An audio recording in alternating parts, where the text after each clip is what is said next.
आज कहानी अड्डा में सुनिए नासिरा शर्मा जी की बहुत ही सुंदर कहानी। शीर्षक है कैद घर। वकीलन खामोश बरामदे में पड़ी कुर्सी पर बैठी थी। उनके चेहरे पर उदासी थी। आंखें लोहे के बड़े से दरवाजे पर टिकी थी। उन आंखों में गम, गुस्सा, इंतजार और बेबसी थी। बड़ा सा घर साए साए कर रहा था। एक कमरे से दूसरे कमरे में कब तक फिरें। चारों लड़कियां गोरी चिट्टी सलीकेमंद थी। लड़के वालों की लाइन लगी थी।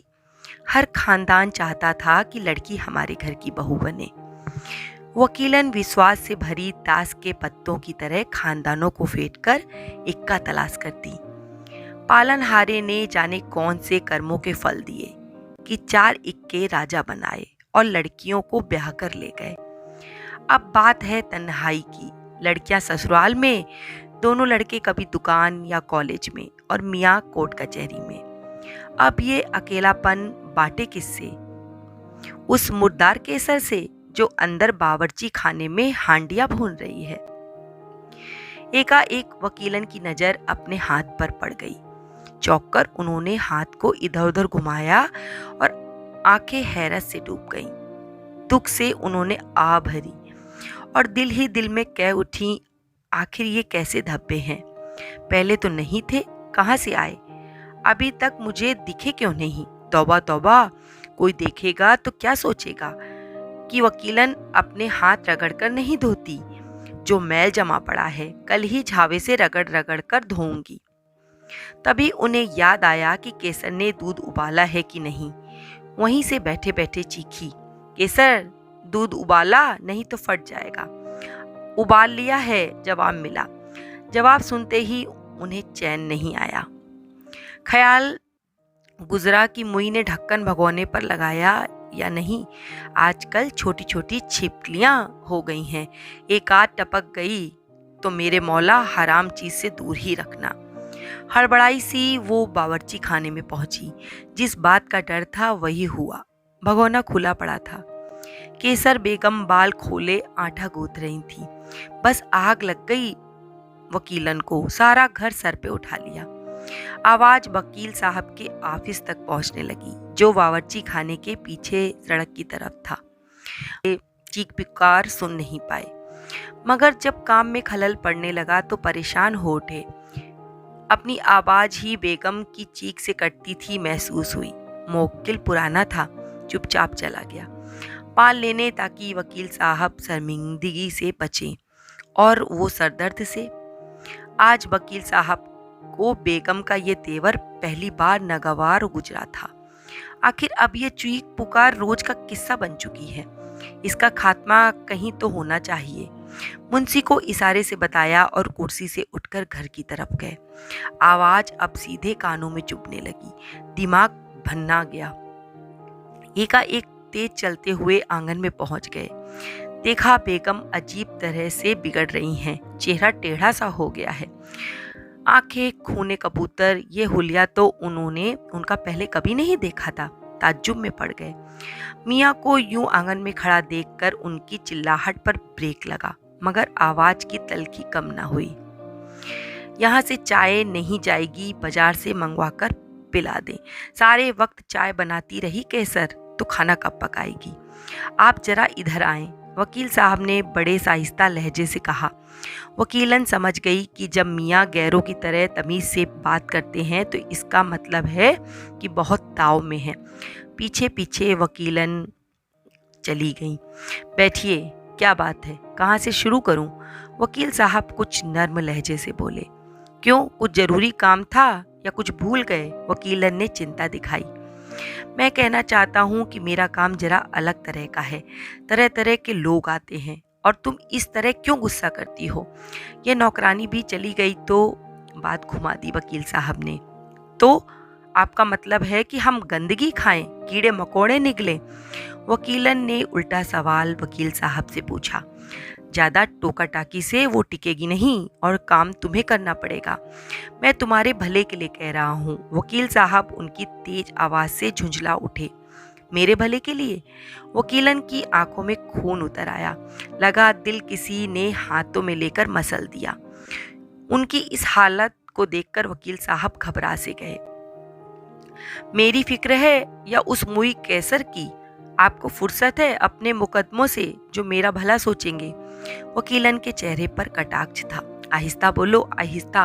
वकील साहब ने हाथ हिलाया। कहीं जाने देते हैं जो आहिस्ता से बोलूं? पूरे 30 साल से मैं इस घर में कैद हूँ। बचपन बीता, जवानी गुजरी, अब अधेड़ हुई, कभी तो घुमाने ले जाइए।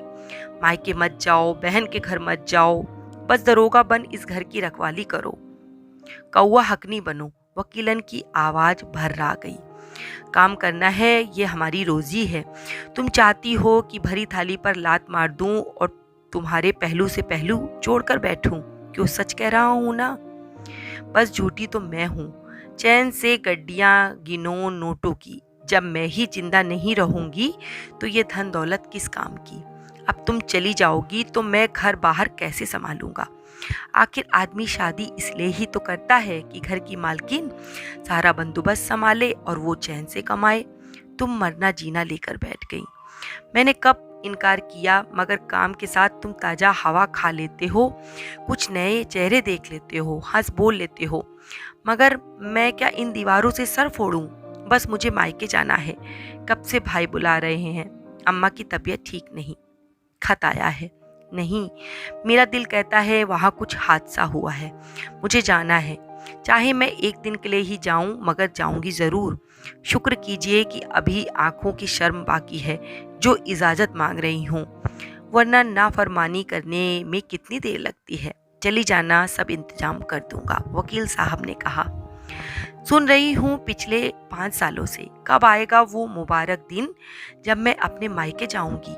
मानती हूँ पहले जवान लड़कियां थी, उनकी जिम्मेदारी थी, मगर अब किसको ताकूं, अपने को या आपको? बस बहुत हो चुका, मैं चलता हूँ। तुम जरा अपने को संभालो, सख्त लहजे से कहते हुए वकील साहब घर से बाहर निकल गए। खिसियाई सी बेगम मसहरी पर टांग उठाकर बैठ गई। दिल में गुबार था जो कि शिकवों की शकल में उमड़ रहा था। दिल चाह रहा था कि किसको पकड़कर पीट दे, क्या उठाएं जो पटक दें। अब उनकी झुंझलाहट का रुख अपने बड़े बेटे की तरफ मुड़ गया। उनको अपनी तन्हाई का एक नया तोड़ नजर आया था।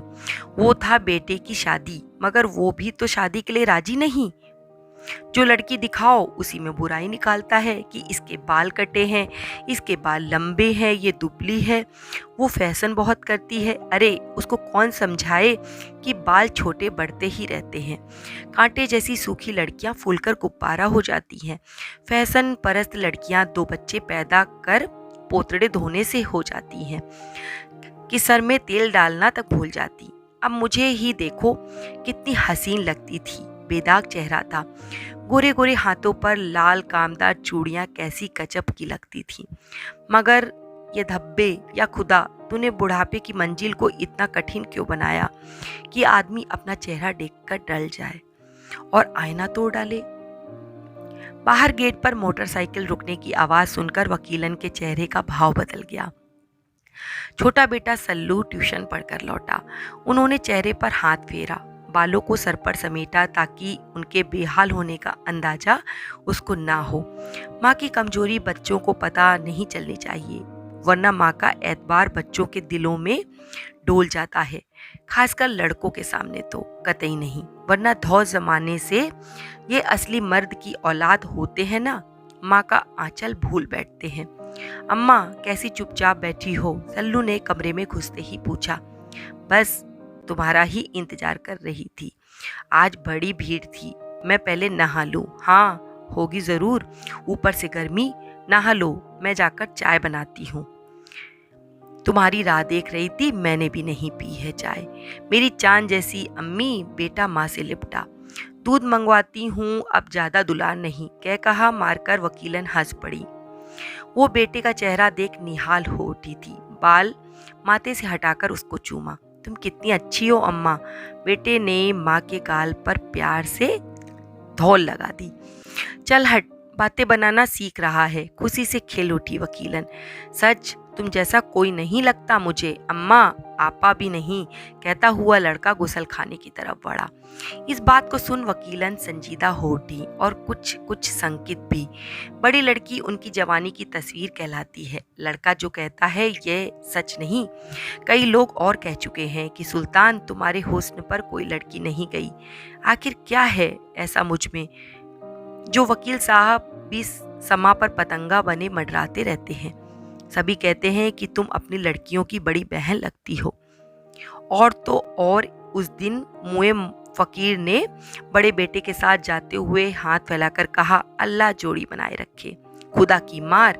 वकीलन ठट्टा मारकर हंस पड़ी। कमरे में दूध, चाय और नाश्ते की ट्रे लेकर घुसती कैसर ठिठक कर रह गई। उसने झिझकते हुए मेज पर ट्रे रखी और कमरे से बाहर निकल गई। उसकी समझ में कुछ नहीं आया तो उसने खुले बालों का जूड़ा बनाया और सर ढका कि कहीं वो पीछे से आकर एकाएक चीख न पड़े। निगोड़ी, काम के वक्त ये अपने जुल्फे क्यों नहीं बांधती? खाने में बाल निकलता है। घबराई चकराई कैसर बावर्ची खाने में आकर कुछ देर चुपचाप खड़ी रही। फिर छर अपना झटक कर सर बर्तन धोने में लग गई। उसको आज 1 साल होने को आया इस घर में काम करते हुए, मगर वो वकीलन को अभी तक समझ नहीं पाई। पल में तोला, पल में माशा। पिछले जुमे रात को 2 नए जोड़े बाजार से लाकर दिए थे और आज बिना बात के बिगड़ रही हैं। कई बार दिल में आता कि काम छोड़ दूं, मगर सोचती हूँ कि बाकी लोग तो घर के ठीक है, पैसा भी ठीक मिलता है। कैसर फटी सी आवाज दूर से वकीलन की कैसर के कान में गूंजी। फौरन नल बंद करके वो भागी भागी गई। देखो, 8 बज रहे हैं, खाना तैयार है? जी। अब बड़े भैया के आने का वक्त हो रहा था। शायद खाना खाकर दोबारा निकले। फिक्र में डूबी सी वकीलन बोली और टीवी पर नजरें गड़ाए देखती रही। शायद कोई फिल्म चल रही थी। कैसर की नजरें भटककर स्क्रीन पर जम गईं। पंखे की हवा ठंडी ठंडी उसके बदन पर लगी तो उसे लगा कि उसकी सारी थकान उतरने लगी। काम हो गया तो बैठ जा, फिल्म अच्छी है, वकीलन नर्म स्वर में बोली। जी, कहती हुई कैसर पैर समेटकर दरवाजे की चौखट से लगी बैठ गई। अरे अधमरी, पास आकर बैठ, जरा बदन में हवा तो लगने दे, प्यार भरी छिड़की दी वकीलन ने और नजरें टीवी पर गड़ा दी। घड़ी तेजी से भाग रही थी। रात के 10 बज गए थे।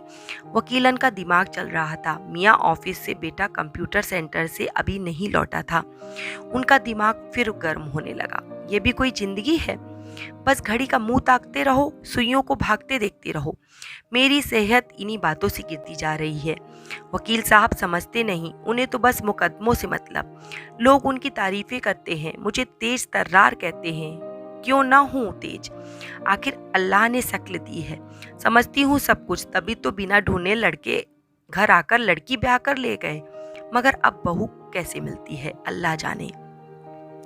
दूसरों के से अंडे से चूजे का कोई एतबार नहीं होता। नहीं, बस इस बात पर मुझे फिक्र खाई जाती है। मुझे लाना तो अपनी पसंद की लड़की है। बहु तेरे लड़के मन मर्जी की शादी रचा रहे हैं, मगर इस घर में सब नहीं चल सकता। अरे भाई, मुझे रहना है बहू के साथ, कोई हंसी खेल तो है नहीं। देखो, खाना खाया, सुबह तक हल्के से भरा रहता है। आखिर हजम होने के लिए भी तो 2 वक्त चाहिए। पूरा 12 बजे दोनों बाप बेटे घर लौटे। मैं बंदी बनकर खासा दोनों के आगे प्लेट लगाऊंगी, इसलिए ही तो बीमार रहती हूँ। आदमी को चैन से सोने को तो मिले। जवान लड़कियां थी, हाथों हाथ काम हो जाता था। अब बैठे राहे राह ताकती रहूं। बहू घर आ जाएगी तो कम से कम घर में रौनक तो हो जाएगी। हम चलते हैं अम्मी, बहुत रात हो गई है, कैसर ने कहा। खाना लगा दिया है ना मेज पर? वकीलन बोली। जी। छोटे भैया ने खाना ठीक से खाया था? जी, कह रहे थे कि आज तुमने कीमा आलू बड़े मजे का बनाया है, जैसे अम्मा पकाती है। केसर खुशी से भरी आवाज में बोली। पेट पूछना है तभी? बड़े मन से वकीलन हंसी। कैसर सर पर चादर डालकर कमरे से निकल दरवाजे की तरफ बढ़ी। घर फिर उन्हें काटने लगा। भैया सो गया था। ये फिल्म टीवी कोई कहाँ तक देखे? सबकी एक सी कहानी, नाच गाना, रोना धोना। जी घबरा जाता है सब देखकर। कुछ झुंझलाकर उन्होंने टीवी बंद कर दी। बाहर गली में सन्नाटा था। उनके कान कदमों की आवाज पर लगे थे कि कब वकील साहब केस की फाइल बंद कर घर की तरफ आए। घड़ी में जब 11 बज उठे तो वो बेचैनी से इधर उधर देखने लगी। फिर दिल में कहने लगी कि बहू के आते ही घर की सारी जिम्मेदारी उसको थमाकर घूमने निकल जाऊंगी। कैसी प्यारी जिंदगी थी जब हम मामू और चचा के घर छुट्टियों में जाते थे। सब कुछ ख्वाब हो गया। डरती हूँ कहीं रेल की शक्ल ही ना भूल जाऊं। अभी वो जाले बुन रही थी कि मोटरसाइकिल का शोर गली में उठा। समझ गई कि बड़ा बेटा आ गया है। वो मुख पर आंचल डाले पड़ी रही। सो गई क्या अम्मा?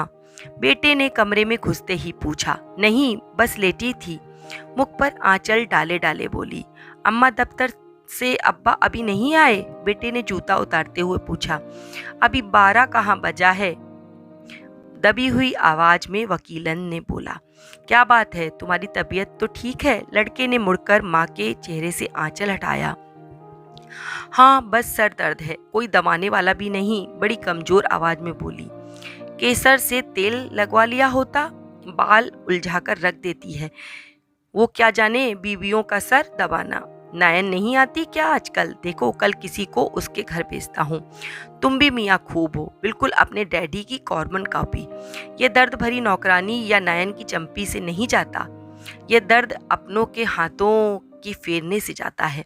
मगर ये बारीक बातों को समझाने के लिए तुम्हारे पास वक्त कहाँ है कि तुम इसे समझने के लिए बैठो। हाँ, लड़कियां सब ब्याह दी, लड़के बाहर रहते हैं। लड़के के पास बैठते हुए उसने कहा। बहू तो पास रह सकती है, अब मुझसे ये सब अकेलापन नहीं झेला जाता। कराहती वकीलन ने बोला। तुमसे कौन झेलने को कहता है? अरे घूमो फिरो, मिलने जाओ। इस शहर में कहाँ अकेले भटकूं, किसके घर जाऊं? अब वही कह रही हूं कि शादी कर लो। मेरी बहन की लड़की हजारों में एक है, चिढ़कर बोली वकीलन। होगी, लापरवाही से बेटा बोला। होगी कहकर बात मत टालो। ये सब सुनते मेरे कान पक गए, दिल घबराने लगा है। अब किससे कहूँ कि बेटे को कोई लड़की ही पसंद नहीं आती? वकीलन माथे पर हाथ मारकर बोली। तुम्हें बहू के लाने के अलावा कोई बात नहीं सोचती? अम्मा, चिड़ी हुई आवाज में बेटा बोला। क्यों, ये मेरी जिम्मेदारी नहीं क्या? तुनक गई वकीलन। है, मगर कब तक जिम्मेदारी निभाओगी? थकी नहीं क्या? आराम करो, चैन की बंसी बजाओ। जब कोई लड़की पसंद आएगी तो बता दूंगा, बस। लड़का हंसा। इतना कह देती हूँ, अपनी पसंद की बहू लाऊंगी। अगर तुमने इधर उधर की उल्टी सीधी लड़की लाकर खड़ी कर दी तो ये घर छोड़कर चली जाऊंगी, समझे? एकाएक उफन पड़ी वकीलन। अम्मा, भरोसा रखो, अगर आ गई तो अच्छी हिलाऊंगा, मगर ये बताओ जाओगी कहाँ? देखो मैं कह देती हूँ, इसका मजाक मत समझना, मैं संख्या खा लूंगी। मेरे लाश पर उसको बिठाना। अल्लाह अल्लाह, ये क्या घर है या मुर्गी खाना? हर मुर्गा अलग अलग बाग देता है, जो है वो अपने रास्ते पर चलता है। आखिर मैं हूँ क्या पैरों की जूती? अम्मा, तुमको रहते रहते क्या हो जाता है? सब तुम्हारा ख्याल करते हैं, इज्जत करते हैं, फिर ये गुस्सा, ये नाराजगी? ताज्जुब से पूछ बैठा बेटा। मेरी कोई परवाह नहीं करता, कोई नहीं समझता कि मैं इस घर में कितना घुटती हूँ।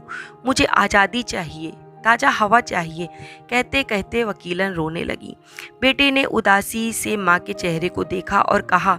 अब तुम्हें कैसे बताएं, कैसे समझाएं अम्मा? इतना कहकर वो सर झुकाकर बैठ गया। कैसे कहता कि वो पिछले 4 साल का नाता अनीशा से तोड़ आया है। इस संबंध को तोड़ते तोड़ते साल लग गया। कल उसका ब्याह है और अम्मा कहती है कि उनकी मुझे परवाह नहीं।